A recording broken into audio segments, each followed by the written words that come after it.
Hello my dear learners, Jai Shri Sham. So I am here to discuss on a very important point and that is the marking scheme. जी yes, हर वो students जो मई 2024 के लिए intermediate के लिए prepare कर रहा है, हर वो बच्चा उस चीज का जरूर इंतजार करता है कि यार मुझे पता चल जाए ये जो चैप्टर मैं पढ़ रहा हूँ या पढ़ रही हूँ इसमें से कितने मार्क्स का पोर्शन आएगा ma'am. So basically I am here to discuss about the paper number 3 that is intermediate paper number 3 taxation, जिसमें part number A income tax law के ऊपर मैं करूंगी डिस्कस. 50 मार्क्स का पोर्शन, उसका क्या वेटेज रहेगा, यूनिट वाइज मैं वेटेज का डिस्कशन करूंगी and Mohit sir will be speaking about the GST portion. So weight किस चीज का है boss, let's get start. Okay students, so section A that is the income tax law जो हमारा 50 मार्क्स का पोर्शन आने वाला है, राइट. सो सबसे पहला यूनिट जो है that stands as your basic concepts and residential status and scope of total income.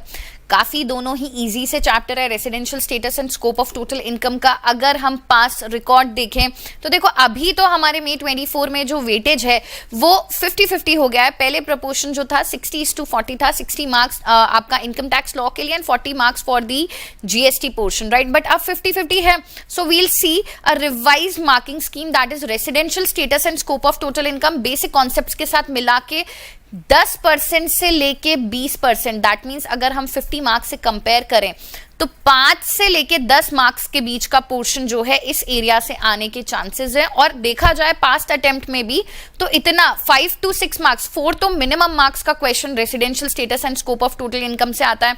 Then एक आध मार्क बेसिक कॉन्सेप्ट से एमसीक्यू में कई बार देखा गया है. तो मिनिमम 5 to 10 मार्क्स का वेटेज यहाँ पे हमारा स्टैंड करता है. जब हम यूनिट नंबर 2 में आ जाते हैं which is a very very very important unit which is the heads of income, जिसमें है हमारा salaries, house property, PGBP, capital gain, income from other sources. तो ये पांचों चैप्टर स्टूडेंट्स मिला के मिनिमम 25 to 30 मार्क्स का वेटेज जो है ये हमारी यूनिट होल्ड करती है. और इसको मैं मार्क करूंगी as one of the most important chapters, ठीक है, बिकॉज ये हमारा बेसिक है for the income tax law. Basic as in जो इनकम टैक्स की बात करते हैं, इनकम पे लगने वाला टैक्स. तो ये 5 हेड्स ही तो होते हैं जो हमें बताते हैं कि इनकम क्या क्या होती है, राइट. तो मिनिमम 25 मतलब 12 से 15 मार्क्स का पोर्शन जो है आपके इस सेकेंड यूनिट से आने के चांसेस है, right. Now when we come to the third unit में हमारे पास 3 चैप्टर्स हैं. काफी इजी चैप्टर्स हैं तीनों ही. Clubbing, set off and carry forward and deductions from gross total income. Clubbing हो गया, set off and carry forward हो गया, deductions from gross total income हो गया. तो 15 से लेके 20%, दैट मीन्स आप मोटा मोटी अगर अंदाजा लगाएंगे तो यहां पर आपका 7 to 10 मार्क्स का जो वेटेज है वो ये यूनिट होल्ड करती है. इजी चैप्टर्स हैं, कोई दिक्कत ही नहीं है. Unit number 4 is all about TDS, TCS, advance tax and provision for filing of return. So again both are the combination. TDS TCS usually students को थोड़ा सा डिफिकल्ट लगता है, बट अगेन उसका प्रपोर्शन देखा जाए, उसके क्वेश्चंस देखे जाए कि भाई we have to concentrate on the certain percentage while calculating the TDS TCS.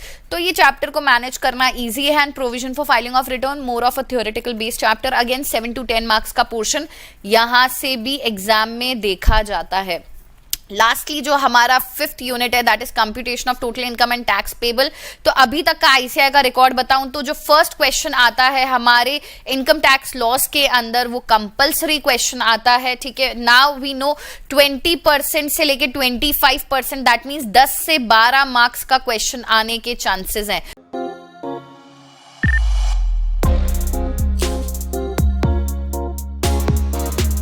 तो अगर हम बात करें 10 to 12, यहाँ पे 7 से 10 मार्क्स का वेटेज, इधर भी 7 to 10 मार्क्स का वेटेज, राइट. इससे पहले अगर हम यूनिट की बात करें, यूनिट नंबर 2 की बात करें, 12 से 15 मार्क्स और यहाँ पे 5 से 10 marks. So you can just get the near about idea कि हमारा यूनिट नंबर 1 5 से 10 मार्क्स होल्ड करता है. हेड्स ऑफ इनकम 12 से 15 मार्क्स होल्ड करता है.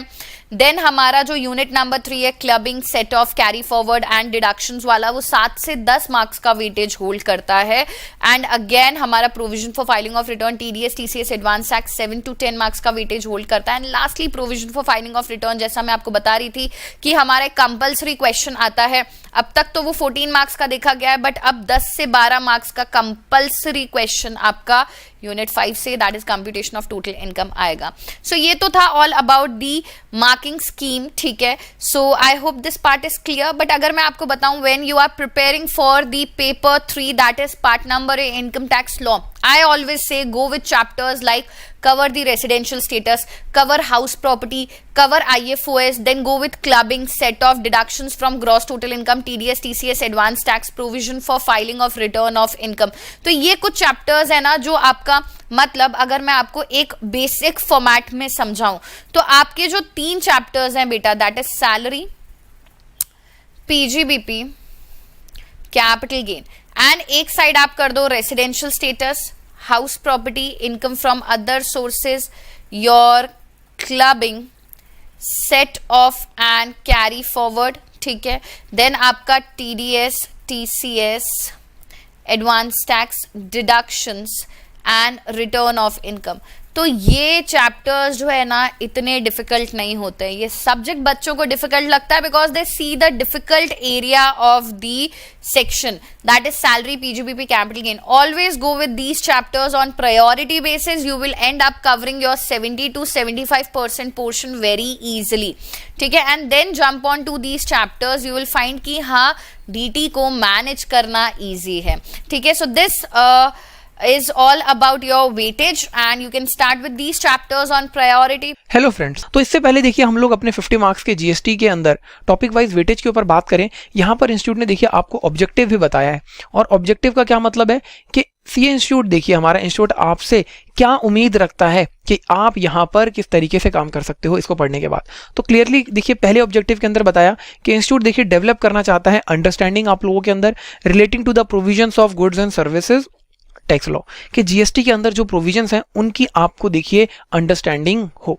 इसके साथ साथ सेकंड जो ऑब्जेक्टिव है देखिए वो क्या है कि सिर्फ आपने प्रोविजन समझ लिया ये जरूरी नहीं है, आप उस प्रोविजन को अप्लाई कर सको. आपको इस तरीके की देखिए नॉलेज आए कि आप उस प्रोविजन को अप्लाई कर सको. ठीक है जी, और किस तरीके से अप्लाई कर सको, address oblique solve issue in moderately complex scenarios. तो अगर मैं आप लोगों से यहाँ पर कहूँ एक शब्द के अंदर, इंस्टीट्यूट यहाँ पर आपसे वर्किंग नॉलेज चाहता है कि आप इन प्रोविजंस को पढ़ने के बाद वर्क कर सको.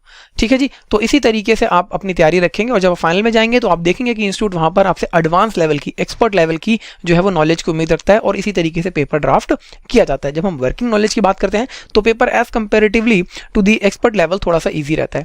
ठीक है, तो देखिए अब हम बात करेंगे कि इस तरीके से यहाँ पर वेटेज दी गई है. तो देखिए जो आपका सबसे पहला चैप्टर है जिसके अंदर हम इंट्रोडक्शन की बात करते हैं, किस तरीके से जीएसटी को इंट्रोड्यूस किया गया, यहाँ पर जो परसेंटेज दी गई है वेटेज वाइज वो 0 to 5% की वेटेज है. मतलब पूरे सिलेबस का देखिए 50 मार्क्स की अगर मैं बात करूं, ठीक जी, तो इस 50 मार्क्स में से 5% तक की वेटेज आपके इस चैप्टर को दी गई है.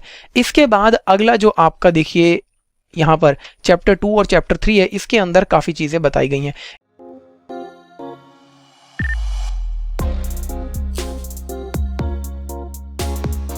इसके अंदर देखिए applicability of CGST, IGST law, concept of supply including composite and mix supply, जो कि आप सेक्शन 8 के अंदर पढ़ते हैं. आप क्लियरली वहां पढ़ते हैं कि कॉम्पोजिट सप्लाई क्या होती है, मिक्स्ड सप्लाई क्या होती है. सेक्शन 7 में आप सप्लाई की डेफिनेशन पढ़ते हैं, तो वो सारी चीज़ें आ गई. Charge of tax including reverse charge जो आप सेक्शन 9 में पढ़ते हैं. एग्जेम्पशंस की बात की जाए, कॉम्पोजिशन लेवी जो कि आप चार्ज अंडर जीएसटी में सेक्शन 10 के अंदर सबसेक्शन 2A, सबसेक्शन 1 और सबसेक्शन 2 पढ़ते हैं गुड्स और सर्विसेज के रिस्पेक्ट में. ठीक जी, इसकी बात की जा रही है. इसके साथ साथ बेसिक कॉन्सेप्ट्स के अंदर place of supply, time of supply, value of supply और इनपुट टैक्स क्रेडिट. तो ये जो 2 यहाँ पर हेडिंग्स बनाई गई हैं, इनके अंदर वेटेज आपकी देखिए 50 to 80% है. मतलब अगर आप इन टॉपिक्स को कवर कर लेते हो तो आसानी से देखिए आप यहाँ पर पास हो सकते हो. तो ध्यान रखिएगा, ये जो टॉपिक आपने पॉइंट नंबर 2 और पॉइंट नंबर 3 में पढ़े हैं ये बहुत ज़्यादा इंपॉर्टेंट हैं. इसके बाद अगली जो चीज़ आती है देखिए वो है कंप्यूटेशन ऑफ जीएसटी लायबिलिटी. यहाँ पर सर जब आप आईटीसी कर लेते हो, पेमेंट ऑफ टैक्स चैप्टर कर लेते हो, तो इसके अंदर आप देखते हो कि मिनिमम जीएसटी पेबल आपको निकालना होता है, तो उसी की बात यहाँ पर की जा रही है. जीएसटी के अंदर रजिस्ट्रेशन किस तरीके से लिया जाएगा, सेक्शन 22 से लेकर आप सेक्शन 30 तक हमारे साथ यहाँ पर बातें पढ़ते हैं, तो वो सारी बातें. इसके बाद sir tax invoice, credit and debit note, E way bill आपका देखिए आता है. इसके साथ साथ accounts and records, payment of tax और रिटर्न. इसकी अगर मैं बात करूं तो 20 से 45% तक के बीच में देखिए इंस्टीट्यूट ने यहाँ पर वेटेज रखी है. मतलब इन टॉपिक्स को कवर करने के बाद आप 20 to 45 देखिए परसेंट अपना सिलेबस कंप्लीट कर लेते हैं और यहाँ पर आसानी से आप मार्क्स स्कोर कर सकते हैं। तो सबसे इंपॉर्टेंट आपका देखिए यहाँ पर ये वाला, तो आप इसको नंबर 1 रखिएगा। इसके बाद ये आपका देखिए नंबर 2 और ये आपका नंबर 3। इस तरीके से देखिए आपकी जो है वो प्रिपरेशन होनी चाहिए। अगर ये आपने बहुत अच्छे से कर लिया तो आप पास तो हो ही गए। फिर सर आप एग्जामिनेशन या डिस्टिंक्शन के लिए जाना चाहते हैं तो आप इस चीज़ को कर लीजिए, आसानी से आप डिस्टिंक्शन स्कोर कर सकते हैं। 75% आपके मार्क्स जीएसटी के अंदर आ जाएंगे। और इसके बाद आपका ये वाला टॉपिक। इसके साथ साथ देखिए एक सबसे ज़रूरी चीज़ है जो कि इंस्टीट्यूट ने बताई है, देखिए यहाँ पर, और मैं डायरेक्टली आपको एक वर्ड के अंदर बताता हूँ कि इसके अंदर क्या बात लिखी गई है। यहाँ पर इंस्टीट्यूट कह रहा है कि जितनी भी अमेंडमेंट्स आती हैं लॉ के अंदर, क्योंकि देखिए आपका इनकम टैक्स और जीएसटी ऐसा लॉ है जहाँ पर अमेंडमेंट्स काफ़ी आती हैं, तो इन अमेंडमेंट्स को भी आपको बहुत अच्छे से देखना है रिस्पेक्टिव फाइनेंस एक्ट के हिसाब से। तो जो भी अमेंडमेंट्स आए उनको ज़रूर देख के जाइएगा, कभी भी अमेंडमेंट्स को इग्नोर मत करिए। कई बार बच्चे ऐसा करते हैं कि वो देखिए लॉ पढ़ लेते हैं, अमेंडमेंट आ जाती है लेकिन अमेंडमेंट्स को इग्नोर कर देते हैं और पुराना लॉ आंसर में लिख देते हैं, जिससे पूरा क्वेश्चन उनका गलत हो जाता है। तो आप इस तरीके की सिली मिस्टेक बिल्कुल नहीं करेंगे। तो किस तरीके से चैप्टर वाइज वेटेज दी गई थी मैंने आपके साथ डिस्कस करी। इन चीज़ों को नोट कर लीजिए, बहुत इंपॉर्टेंट है, आपकी देखिए तैयारी में काफ़ी हेल्प करेंगी। मिलते हैं नेक्स्ट वीडियो में। Thank you so much.